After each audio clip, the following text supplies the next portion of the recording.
Et on va revenir sur les toutes nouvelles réactions à propos de la fermeture de C8 qui continue de tomber. On va voir tout ça ensemble. Il y a beaucoup de choses. J'aimerais commencer par Maude Bréjon, qui était ce matin sur CNews, qui a été, pour moi, c'est incroyable ce qu'elle a dit. Maude, franchement, Maude Bréjon, alors là, je dis, c'est mon énorme coup de cœur. En plus, ça fait plaisir à Raymond. Et Raymond m'a écrit ce matin. Je vous avais dit que c'était une femme formidable, puisque ça fait des semaines et des semaines qu'il est fan d'elle. J'ai le pif, moi. Hein, vous avez le pif? Oui, j'ai le pif. Vous n'avez pas que le pif. Hein. Allez, regardez, elle a commenté la décision du Conseil d'État. Ça va laisser sur le carreau 400 salariés et ça va laisser orphelins des millions de Français. C'était la première chaîne de la TNT, si je m'abuse. Est-ce que cette décision est compréhensible? Non, elle est incompréhensible. Elle a été prise par une autorité dite indépendante, soit. Qui ne l'est pas. Qui se base sur des règles. L'Arcom qui ne l'est pas indépendante. Est-ce qu'il faut changer les règles? Peut-être. Peut-être que c'est la question qu'on doit désormais se poser. Peut-être que ces règles qui ont pu être adaptées hier ne le sont plus aujourd'hui. En tout état de cause, je crois que beaucoup de Français ne comprennent pas cette décision. Et moi, aujourd'hui, si je dois être très honnête, je ne sais pas leur expliquer. Ils n'ont pas pris le meilleur passateur. Non mais vivement que ça s'arrête pour changer des choses dans ces équipes. C'est pas possible. Regardez ce qu'elle a dit encore Maude Bréjon. Ça continue. Non mais c'est... Aujourd'hui, une partie de ces gens... se sentent probablement orphelins et voilà. Et c'est incompréhensible et c'est très difficilement explicable. C'est très difficilement explicable. C'est une atteinte à la liberté d'expression. Je vois bien qu'une partie de la classe politique et un certain nombre de partis politiques, y compris le mien, sont gênés vis-à-vis de cette décision. Il y a au fond un silence qui est assez assourdissant parce qu'on ne sait pas bien comment aborder cette question, on ne sait pas exactement quelle position prendre. Et un silence qui ne devrait pas avoir lieu. Non mais c'est dingue parce qu'ils n'ont pas pris l'extrait essentiel, Gilles Verdès, qu'on va devoir décrire, puisque j'ai des équipes, je ne sais pas ce qu'elles font. C'est quand même incroyable de faire ça. Il y avait un extrait que tout le monde m'a envoyé, ils ont pris l'extrait à côté. C'est quand même des génies, ce que vous voulez que je vous dise, Gilles Verdès. Je ne l'ai pas. Ah parce que vous avez donné la parole à des non mais je sais, Gilles, non mais je vous jure que ça me rend fou, ça me rend fou. Et surtout vos émissions. Et après, Lionel Stade va me dire qu'ils sont formidables. Allez, regardez le dernier extrait. On va voir si c'est le troisième. C'est pas bon, c'est pas encore celui-là, tu vas voir. Cyril Hanouna, dans son émission Quoi qu'on en pense, a donné la parole à des Français qui ne l'avaient plus nulle part. Et il a permis aux femmes et aux hommes politiques que nous sommes de parler à des Français à qui on ne pouvait pas parler via d'autres médias traditionnels parce qu'ils ne les regardaient pas. Ce qu'il a réussi à faire avec cette émission nous a servi et je crois nous a permis de passer un certain nombre de messages. Il a donné la parole à des gens qui ne l'avaient plus nulle part. C'est vrai que Maude Bréjon, franchement, incroyable. Incroyable. Autorité dite indépendante. Oui. Alors ça c'est incroyable ce qu'elle a dit. Alors là. Alors attendez, restez avec nous parce que en fin d'émission, on aura Jules Torres avec nous. Du JDR, restez avec nous. Qui aurait mangé à côté de gens de l'Arcom. Et vous allez voir, là c'est le bouquet final, ce sera la fin. De son la fin, c'est incroyable. Voilà, c'est la fin de l'émission là aujourd'hui. Je crois que c'est du jamais vu. Non mais c'est vrai que c'est fou. Géraldine, c'est beau. Non mais ce qu'elle dit est incroyable. Oui, c'est fort, c'est très fort. Surtout qu'elle dit qu'elle est venue beaucoup ici, que tout l'échiquier politique est venu ici, et qu'aujourd'hui il y a un silence assourdissant de plein de gens et de plein de partis. Donc il y a une sorte d'hypocrisie comme ça, de jeu de dupe. Et surtout, elle fait écho. Enfin, sa prise de parole était d'autant plus forte qu'en parallèle, sur Sud Radio, il y avait Manon Aubry qui, elle, se réjouissait, se félicitait de la fermeture de ces... On l'a, regardez, on l'a. Le droit a été enfin garanti.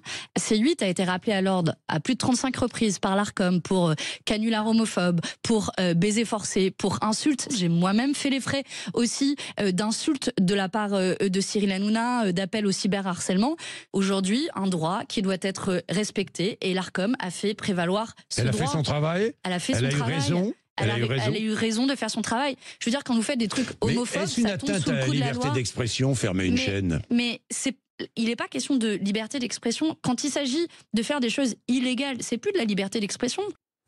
Elle raconte n'importe quoi. Ouais, et quand elle dit que j'ai cyberharcelé, moi forcément je réponds à un truc. Mais comme j'ai plus de followers qu'eux, ils se sentent cyberharcelés. Bah oui les mecs, c'est... mais déjà ça veut dire que Manon Aubry est pour la double peine. Donc ça, je ne savais pas qu'elle était pour la double peine. Normalement les gens de gauche ne sont pas pour la double peine. Après Manon Aubry aussi c'est pas là. Et ensuite juste, depuis les dernières législatives, j'ai noté 145 sanctions ont été prononcées contre les députés LFI à l'Assemblée nationale. L'ARCOM de l'Assemblée nationale. C'est vrai, bravo. Et là je me dis, en fait, ok, ils sont sanctionnés, très bien. Ils payent leurs dettes ou leurs sanctions, ou on leur prend une partie de la rémunération, ils sont suspendus et tout ça.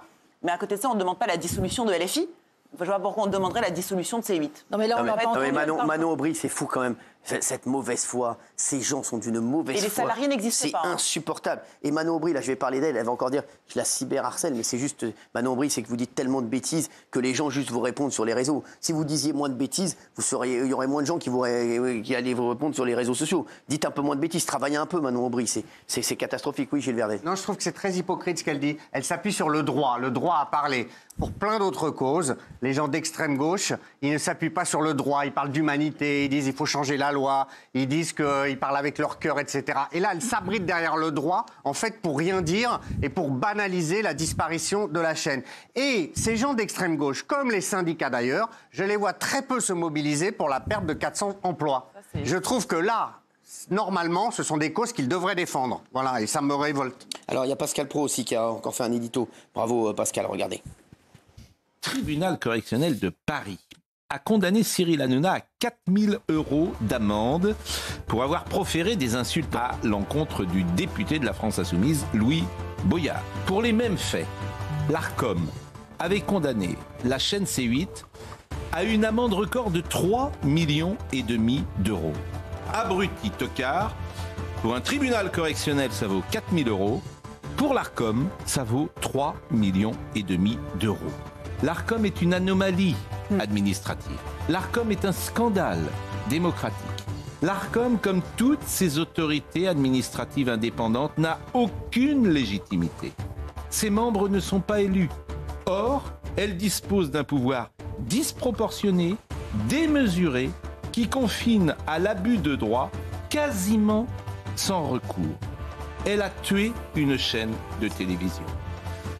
C'est vrai que c'est incroyable. Hein. C'est vrai que je l'ai dit hier, 4 000 €, 3,5 millions. C'est absolument incroyable. Mais c'est vrai que c'est. Mais personne ne dit rien. C'est délirant. Et le Conseil d'État avait validé cette amende, la somme de cette amende. Exactement, c'est vrai que le Conseil d'État l'avait validé. Donc déjà, exactement. Alors regardez, il y a Rachel Kahn aussi, qui est incroyable, qui a aussi réagi. J'adore Rachel Kahn. C'est d'une violence inouïe. Et par ailleurs, normalement, la justice, lorsqu'il y a une décision de justice, elle est rendue au nom du peuple français. Là, on n'est pas du tout dans ce cas-là. Et puis, moi, je pense aussi, et ça a été dit par Maud Bréjon, aux téléspectateurs, c'est-à-dire ceux qui sont dans une solitude et qui avaient ces rendez-vous, en fait, toute la journée. Et ça leur faisait du bien.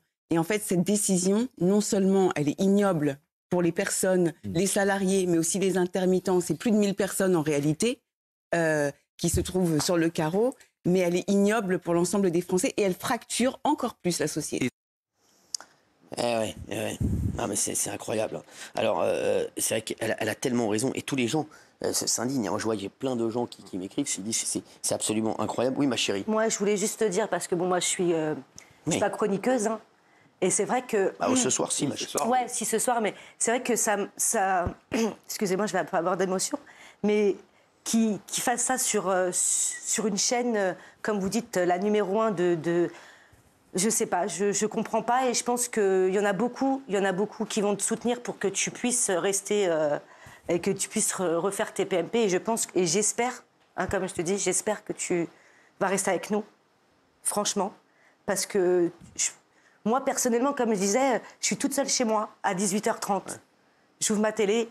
Je t'écoute en faisant même ma vaisselle. J'écoute les conneries que vous dites. J'ai pas besoin de vous regarder. Je connais vos voix. Et voilà, ça me touche beaucoup. Mais vous inquiétez pas. Vous savez, je pense qu'on... Merci en tout cas. Merci Aurélie. Merci Aurélie. Merci Aurélie, mais ne vous inquiétez pas. Vous savez, on est encore là. Vous inquiétez pas, on est encore